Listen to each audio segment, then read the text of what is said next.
Eba! Em Casa com os Peratala, começando mais um programa para vocês, porque aqui é uma alegria, diversão, é alto astral e também muita coisa boa e séria, porque aqui nós só trazemos para vocês conteúdos muito bons. E hoje, gente, quem é que não sofre com problema financeiro?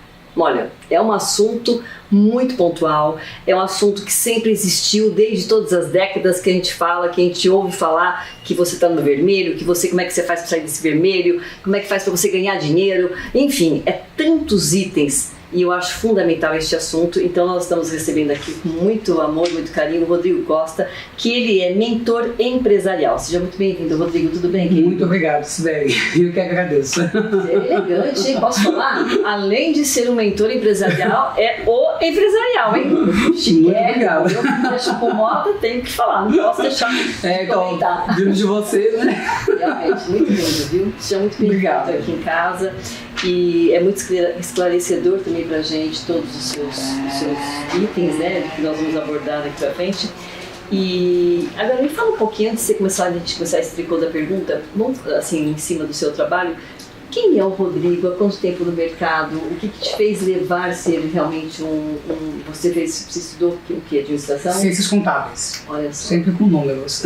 Sempre gostou, desde criança? Sempre, desde criança. Tem que gostar, hein? Mas assim, pra quem gosta fica mais fácil, né? Porque é exato, não tem brecha. Sim, então, não tem mais ou menos. Não tem mais ou menos. 4 é 8 e acabou. E acabou, é isso. E aí você acabou se formando e você chegou a trabalhar em banco ou não? Sim, eu tive uma experiência em banco durante 15 anos. Olha né? Só, então a minha experiência mesmo financeira, então comecei a minha vida lá atrás trabalhando em escritório de contabilidade, mas aí o primeiro emprego onde eu fiquei bastante tempo aí foi no banco, foi durante 15 anos. E dá uma grande base mesmo, Rodrigo? Dá porque... O que te dá? É por questão de pressão?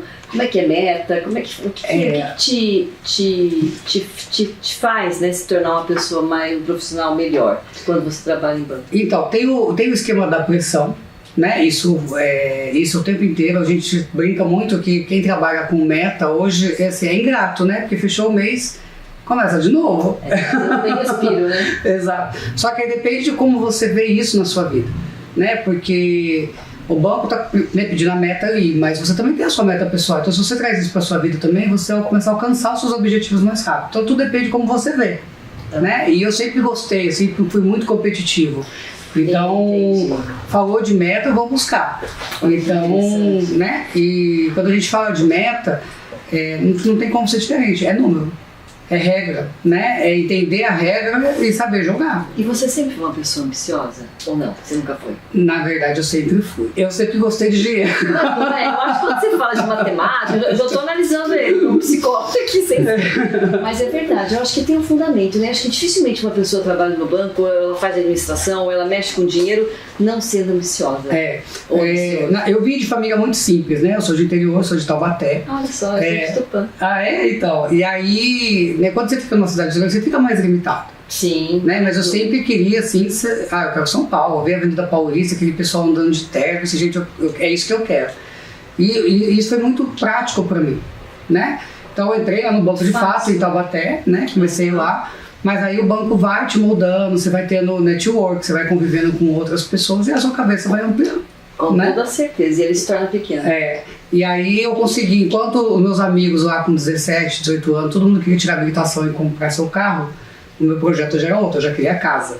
Então primeiro eu tive a casa para depois eu ter o carro. Gente, olha, parabéns, porque geralmente é bem isso, interior principalmente, é pensar na roupa e no carro. É impressionante, pode parcelar em 500 parcelas, mas a gente sempre tem que ficar bonito na fita, com o carro, sempre mostrando vezes que não é. Sim, e aí no banco também acontecia, toda a promoção era transferida de cidade, né?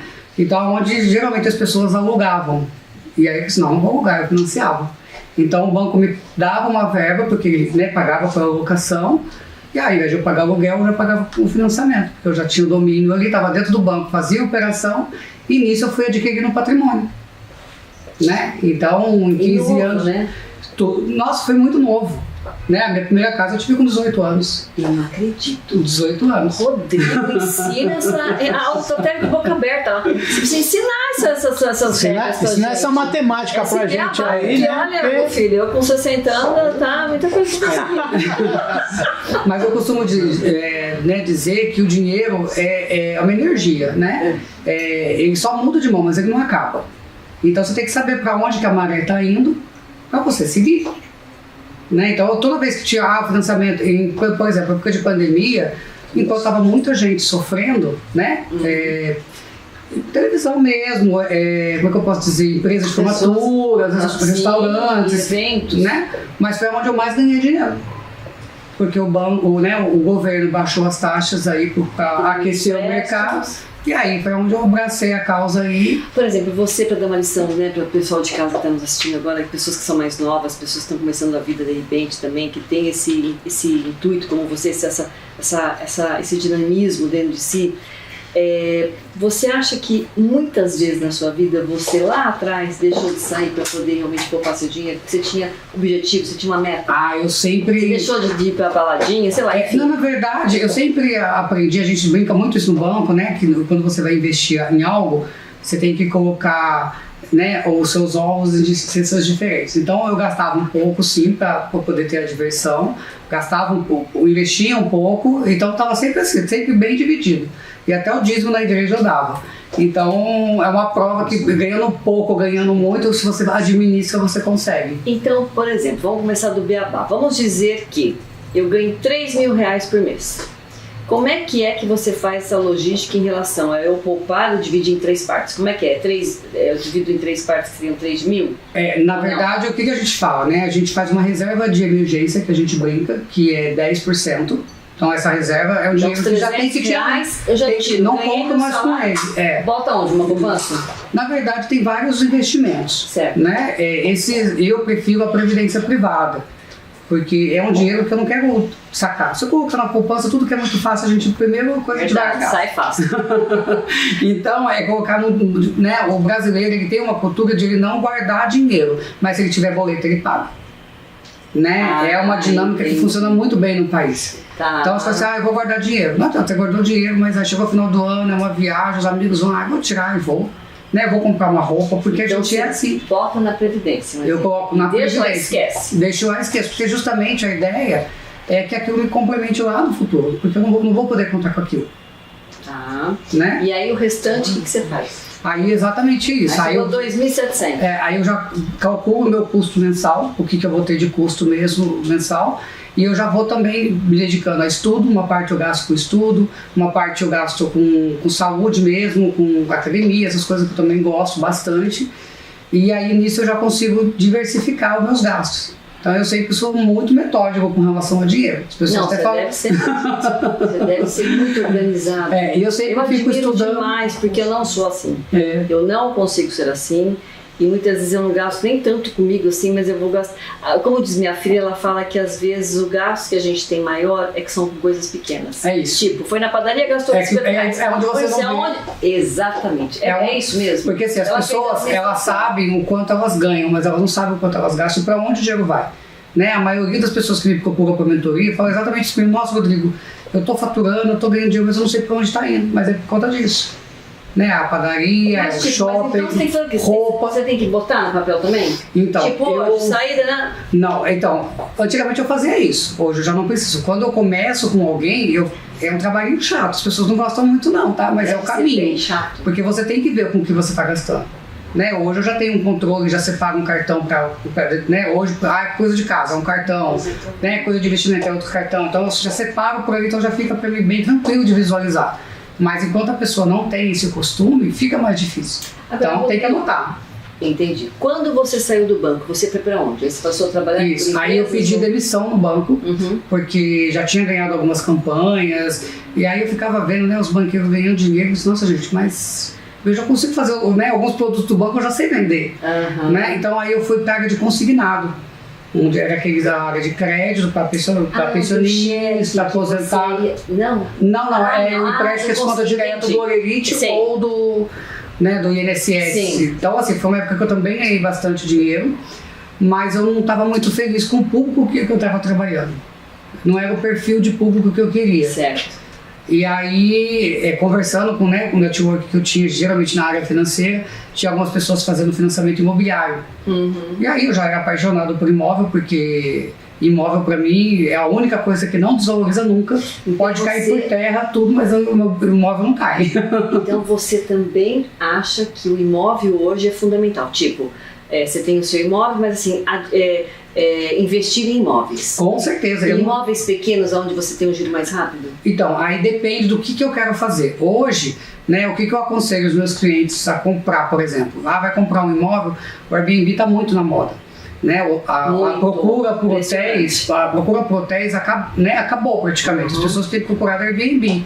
Então, se você consegue pegar uma casa na praia, o Campos Jordão, que é perto da minha casa lá, o giro é muito grande no final de semana. Então, eu tenho 5 casas que elas se pagam através de financiamento, através de consórcio, mas elas se pagam. Eu não boto R$1 para pagar, porque os aluguéis pagam e ainda sobra. Entendi.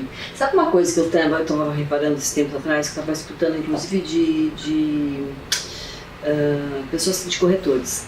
Eles diziam o seguinte, que hoje em dia essa história do Airbnb, dependendo da região que você está, por exemplo, eu vou dar um exemplo meu, que eu estou aqui perto do Palmeiras. Então tem muito jogo, tem muito show.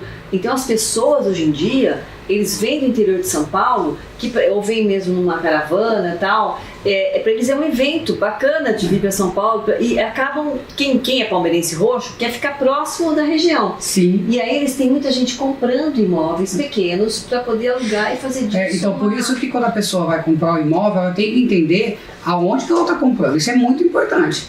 A liquidez, entendeu? Porque eu tenho que fazer giro. Por isso que eu geralmente falo em regiões de praia, em regiões onde tem realmente um movimento. Porque aí faz sentido. Porque você alugar para aquela pessoa que vai ficar 3 anos na sua casa, eu não vejo muita vantagem. Você é a favor desse giro. Desse giro. Entendeu? Comprar casa. Por isso que eu não preciso comprar um imóvel muito, de valor muito alto. Sim. É melhor comprar vários pequenos, que eu vou estar fazendo o giro e com isso eu estou fazendo dinheiro. Então, mas por exemplo, vamos dizer que eu quero comprar um imóvel para poder investir.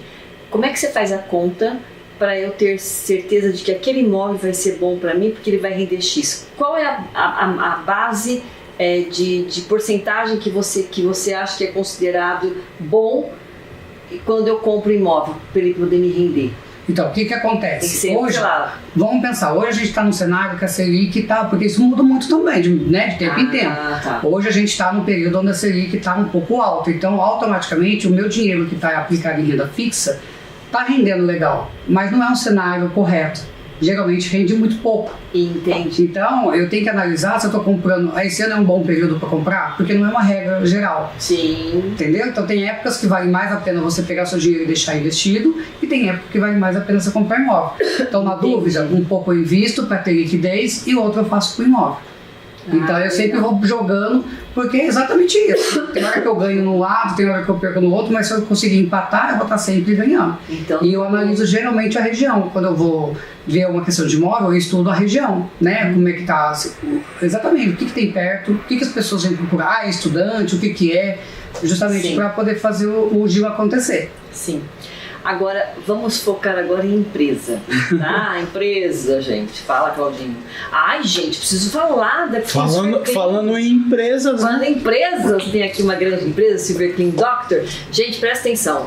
Este combozinho aqui de 2, você pode tanto comprar um, como você pode comprar o outro, ou os dois, tá? Você vai participar, você comprando, você vai fazer uma compra maravilhosa, porque nós estamos falando da parte bucal, da higiene bucal, e também corporal, que contém zinco, nonoprata, e você vai estar ajudando a uma campanha maravilhosa, que nós vamos rodar o VT agora e vocês vão poder ver que bacana que é.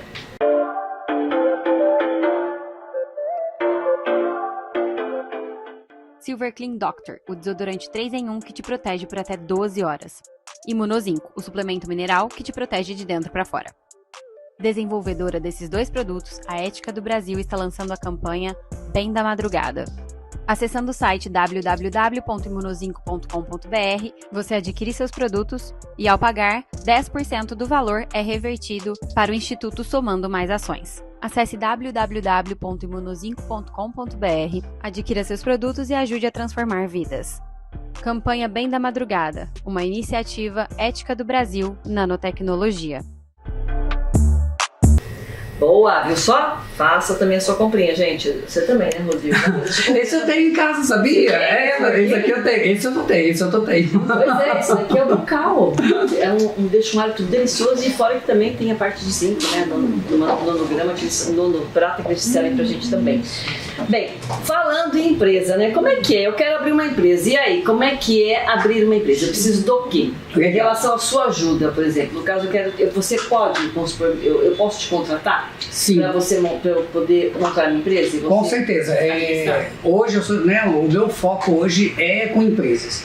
Né? Até porque, trabalhando em banco, a gente via a quantidade de empresas que eram mal administradas. Verdade. Né? Porque hoje, o que acontece com muitas pessoas? A pessoa é um bom profissional daquela área, então ela estuda muito, se aprofunda, faz faculdade, mas ela não estuda o empresariado. Com toda então certeza, ela vai, que sou eu. Aí ela vai lá para a empresa, ela abre a empresa e ela vai como operacional. Sim. E na verdade o empresário ele não tem que ser operacional, ele tem que ser estratégico. E como é que seria? O estratégico é onde eu faço o meu planejamento, o meu orçamento. Né? Eu falo que toda empresa ela tem que ter uma cultura. Né? A gente fala muito de uma cultura organizacional. Porque essa cultura é baseada em valores que eu tenho que seguir, que os meus funcionários que eu vou contratar também têm que seguir para falar a mesma língua. Né? Porque aquela empresa que... como é que uma empresa funciona bem? Quando você não está nela. Porque se você é a pessoa que abre e fecha, é o operacional e tudo, você é o maior risco para a sua empresa. Porque se você faltar? Nossa, gente. Mas o pessoal não fala como é que é? Que quem engorda os bois... Quem engorda o dono? O dono engorda os bois. Alguma coisa assim. Como é que é? Quem engorda o olho do dono que engorda. Então, como é que fica isso? Então, mas é por isso, quando a gente fala do ouro, a gente está falando da estratégia. Eu tenho que ter uma visão do macro da minha empresa. Então, eu tenho que ter como analisar o financeiro, como analisar o RH, como analisar o setor de compra, como analisar todos. Só que se eu estou no operacional, como é que eu vou olhar isso? Eu não consigo olhar, não tenho tempo para isso. Né? Qual que é o orçamento? Eu estou comprando algo para mim, eu estou fazendo uma compra. Acontece muito, às vezes as pessoas vão lá, trabalham com estoque, fazem um estoque gigantesco e não tem giro. Né? Então é um dinheiro parado. Total. Então, assim, o que eu geralmente gosto de conversar com... Às vezes as pessoas procuram muito o Sebrae, né, para abrir a empresa, só que aquilo é uma parte burocrática. Né? É como criar seu CNPJ, como criar o contrato social, mas o ideal é entender para onde a sua empresa vai, qual que é o propósito da sua empresa. O que eu vou buscar? Quanto que eu vou investir? Porque tem gente que abre empresa já pegando dinheiro de banco para abrir. Bom. Né? Já começa devendo. Já começa devendo, ou seja, né? Capital de giro geralmente ninguém tem. Exato. Então, geralmente, né? Muitos e aí, tem, mas... e tudo bem você pegar um empréstimo, mas eu estou pegando empréstimo para quê? Né? Qual que é o payback? Em quanto tempo eu consigo pagar esse empréstimo? Então, essa é uma grande dificuldade do empresário e é por isso que, assim, saiu até no IBGE, eu acho que foi semana retrasada, que 78% das empresas que abrem, em 3 anos elas quebram. Por conta disso, por não entender de gestão, por não estudar o financeiro, como que eu faço o meu financeiro, como que eu contrato, né? Como é que eu vou contratar um colaborador? Porque às vezes eu trabalho lá com alguma coisa, vou lá uma empresa, aí eu coloco a minha esposa para ser o financeiro, só que ela não tem competência técnica para saber. Sim, nunca. Ou eu coloco um filho, e aí começa a virar bagunça. Geralmente coloca a família mais para ficar olhando, né? Então, coisa assim, mas aí... tem como é que tá andando, né? Quem tá entrando, quem tá saindo, geralmente, eu acho. Então, mas o problema é que assim, para eu contratar alguém, para eu colocar, eu tenho que avaliar duas coisas. Primeiro, a competência comportamental, entender se os valores dela estão igual ao que eu tenho para minha empresa, né? E também você tem competência técnica. Aí eu coloco uma pessoa que não sabe nem fazer o financeiro, e é onde é o grande gargalo, então é onde as pessoas se perdem. Porque de repente o negócio dela tá bombando, ela tá faturando, mas ela não tá vendo para onde o dinheiro tá indo, porque tá tendo gasto desnecessário. E acontece também da pessoa utilizar o dinheiro da empresa como se fosse o salário dele, tipo, misturar. É uma pergunta assim, fantástica, porque isso é o que mais acontece e é onde mistura totalmente a situação, e aí é falência na certa. Né? Porque assim, o CNPJ é uma outra pessoa, né? Por isso tem pessoa física e pessoa jurídica. Você tem que ter o seu prolabore. O lucro da empresa não é dinheiro seu. Eu falo que quem mais rouba a empresa é o próprio dono. Porque, né? Imagina agora no setor de pandemia, quantas pessoas quebraram? Por que quebraram? Porque não tinha um fundo de caixa. E o que acontece muito com o empresário que começa a faturar? Ele sobe um padrão de vida com dinheiro que não é dele. Né? Aí troca carro, troca casa, e a empresa passa por uma situação como pandemia, que ninguém previa, ou qualquer outro tipo de situação, e aí? Essa tal dor de barriga, né? Então, na verdade, o prolabore tem que estar dentro da folha de pagamento. Qual que seria o ideal, então? Seria ideal a pessoa já sabe mais ou menos quanto se ganha ali, separar uma parte para ela e ter a parte da empresa. Com certeza. Existe uma planilha, né, uma ferramenta que a gente usa, que é o DRE, o Demonstrativo de Resultado. E que é uma outra falha.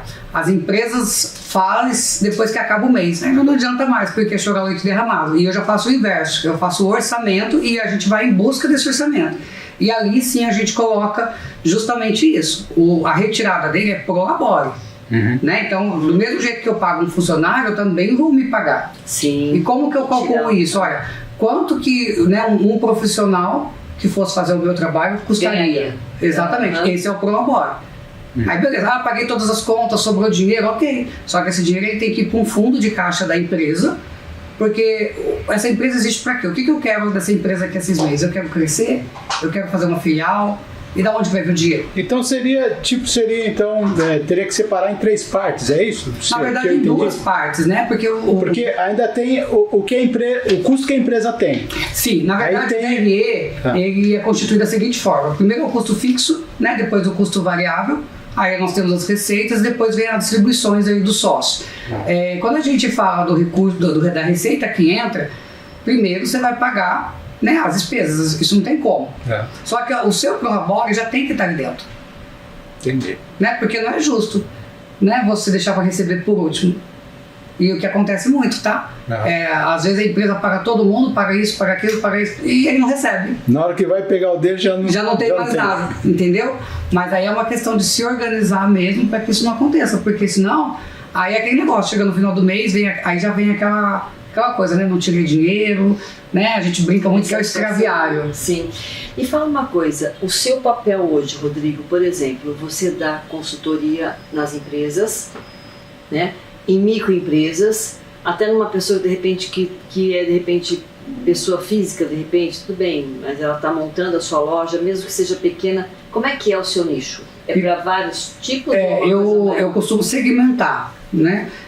Não tem como eu fazer de uma empresa sem fazer da pessoa física. Porque se eu não mudar a cabeça do sócio, eu não vou conseguir mudar a empresa. Então eu tenho que trabalhar em conjunto. Agora, para quem está abrindo, daí uma outra forma. Então geralmente eu tenho diversos planos que a gente fala, né? Para poder atender. Então tem aquela empresa que está abrindo, tem aquela empresa que quebrou e quer reestruturar. Então a gente tem várias fatias aí que a gente consegue trabalhar. E aí, por exemplo, é pago para você, de repente, em cima do tamanho que essa empresa representa, você tem vários tipos também de valores. Exatamente. Depende do que ela... Né? Eu tenho um cronograma de tudo que a empresa precisa, né? Só que nem sempre tudo que ela tem coisa que ela já está indo bem. Então a gente não mexe ali. Vai cirúrgico. Vai vendo só na parte negativa. Só na parte que está com dificuldade. E entender aonde que a empresa quer chegar para a gente poder criar um plano de ação para que de fato aconteça. Sim. Bem, só um momentinho, preciso dar outro recadinho também, né, Claudinho? É cheio de recadinho. Tem, né? Exatamente. Olha, gente, eu quero mandar um beijo pra Maria, né, que proporcionou pra gente essa mesa maravilhosa aqui, Maria de Freitas. Ela tem, assim, um bom gosto ímpar, deixou a nossa mesa muito mais bonita. Quero mandar um beijo também pra Fornadas do Sol, pra Gisele Fonseca, que deixou também essas nossas comidinhas maravilhosas também. Mandar um beijo também para a nossa querida Ana Paula, que está me vestindo com roupas maravilhosas da Esmeralda Store, lá do Tatuapé. Quero mandar um beijo grande também para ela. E dizer para você, gente, se você quer participar do nosso programa também de transformação de moda, ó, tá a hora. Manda um recadinho para mim pelo 11 983765514, 983765514. Diz o porquê que você quer ser uma pessoa repaginada, tá? E querendo um guarda-roupa inteligente também. Bem, continuando aqui no caso, por exemplo, vamos dizer que a pessoa... Como é que faz pra gente... pôr uma diretriz em relação aos nossos funcionários, porque muitas vezes você falou, né, que tem que falar a mesma língua. Como é que é feito? É feito através de quem não tem de repente uma pessoa que possa fazer o RH da pessoa, vamos supor que uma empresa seja menor. Como é que faz para você poder instruir as pessoas, ao dono, né, aos proprietários, de terem de repente um segmento de feedback que fale a mesma língua? É legal. Difícil também. As pessoas até confundem um pouco a questão de RH e gestão de pessoas. RH é a parte burocrática, né? Aquele departamento pessoal que faz admissão, mas é papel, é documento, né? E aí a gestão de pessoas não adianta, o sócio tem que fazer, né? Então ele tem que realmente, a hora que ele vai contratar, ele tem que entender qual competência técnica que eu preciso que esse cara tenha para poder fazer o que eu estou pedindo, né? E a questão também do comportamento. Será que sabe trabalhar em equipe, né? Depende do que ele vai fazer. Então a gente conversa muito por aí. Quando a pessoa vem para Rodrigo, eu quero contratar o cargo tal. Aí a gente vai desenhando, né, o cargo, e aí sim, né, ou ele coloca aí numa assessoria de que vai fazer a busca desse profissional, ou ele realmente divulga na própria empresa dele. Mas o ideal é que sempre seja alinhado com os valores, porque senão não vai acontecer. É que nem casamento, né? Quando a gente pensa em casamento, por que as pessoas se separam? Elas tinham um objetivo em comum no começo e alguma coisa mudou. Foco, é verdade. Entendeu? Então, para que isso não aconteça, tem que estar alinhado as questões. E são os valores que mudam, né? A gente muda os valores que a gente tem. Só que aí a minha empresa tem um valor, é importante para mim, mas meu funcionário não vê dessa forma, não vai estar desalinhado. Sim. A Ana Paula quer fazer uma perguntinha, Ana? Sim. Rodrigo, existe essa transição, né, da CLT, que a maioria dos empreendedores sai da CLT e vai empreender. O que você daria de orientação para quem faz isso, né? Eu fiquei 12 anos trabalhando como CLT e depois passei para empreender. E as dificuldades realmente é tudo que você relatou e um pouco mais. Qual a orientação assim para início? Saiu da CLT, vai para o empreendedorismo? Bacana. Essa pergunta é legal porque assim, tem gente que já nasce com esse espírito empreendedor, né? Então tá ali na CLT porque de repente foi um trabalho que conseguiu, mas sempre fica cutucando, né? Eu quero ter meu negócio. Então, assim, já que está na CLT, já tem que começar a fazer a reserva. O primeiro momento é isso, né? Porque quando a gente quer abrir um negócio, a gente já sabe mais ou menos o que a gente quer. Então, a gente fala muito do plano de negócios, né? Desenhar a empresa do que você quer. O que eu quero abrir? É uma loja? De onde que ela vai ser? O que ela vai vender?